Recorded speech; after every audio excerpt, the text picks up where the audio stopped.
What's up everyone, it's Michael Fight and it's another week of resets, and also the new patch just launched today too, so there's a lot of cool things to talk about, a lot of cool things. So the big one for the patch, Husk of the Pit is dropping at 150% increased rate.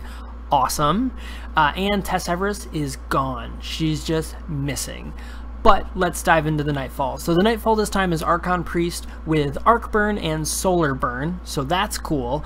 Fatebringer's doing a lot of good work for this one. So for this part, Guardians, I love to hang up on this rock, and I used Icebreaker to just kind of snipe. Now I know Fatebringer, Icebreaker is kind of my go-to weapons, but they're really good for sitting back and just taking care of damage as much as possible.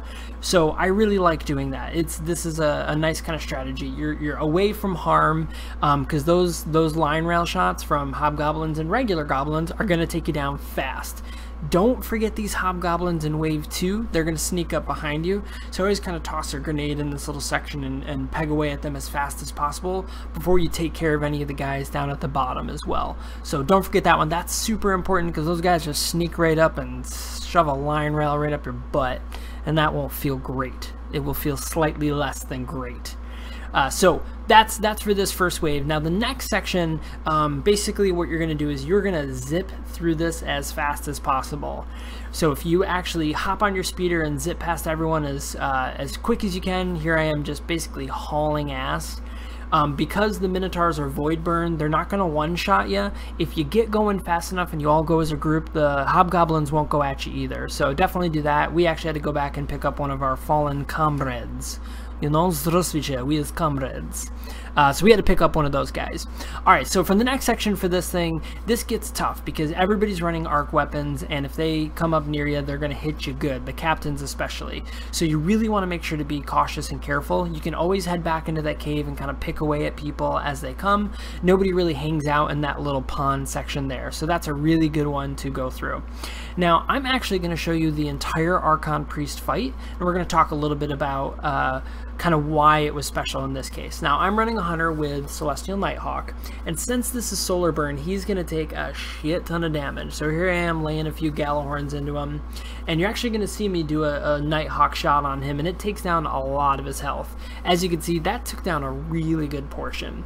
So as usual, this cave area is a really nice place to just kind of hunker in and you know, redo your synth and do what you need to do. Hopefully nobody comes in and melees you like the stealth ones, but this is a really good place to kind of just chill for a little bit if you need to get a few shots into them. And as you can see, even just with the two of us, we took them down pretty fast. But this area is a really nice one, especially if you're soloing it. This is a good place to kind of hide. Now, if you guys remember last week's video, you remember that we ended up getting a shit ton of 55A All Fates. It was this gun that it's a really crappy legendary pulse rifle. So this time, somebody got the 55 All Fate, and it was the same person that got it last time. So this is pretty crazy. So one of those dropped this time around. We're gonna go right to the rewards. So one of us ended up getting the 55 All Fate. I actually ended up getting the 55 All Fate.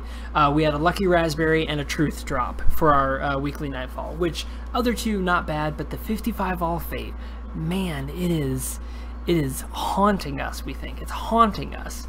But let's move on to rewards for Nightfall number 2. This time for our Nightfall number 2, the rewards were as follows. So I ended up getting a Etheric Light, and I ended up getting a legendary Engram. Someone else got a legendary Engram, which both turned into nothing, and we got a Capri Sun. Pretty cool. I love the Capri Sting, or the Capri Sun. Now let's go to the third one. So 55 All Fate. Again, this stupid freaking thing is haunting us. Ridiculous. I absolutely lost my shit at this when it came up. I got a Etheric Light this time and some 12 string coins. Guys, ridiculous. But this is my last video before DestinyCon. If you don't know about it, it's going to be pretty cool. I'll link it down in the chat to all the cool things that are happening. And hey, don't forget to follow me on Twitch. And I love you guys. I'll see you later, and I'll see you at DestinyCon and then some other things. Bye.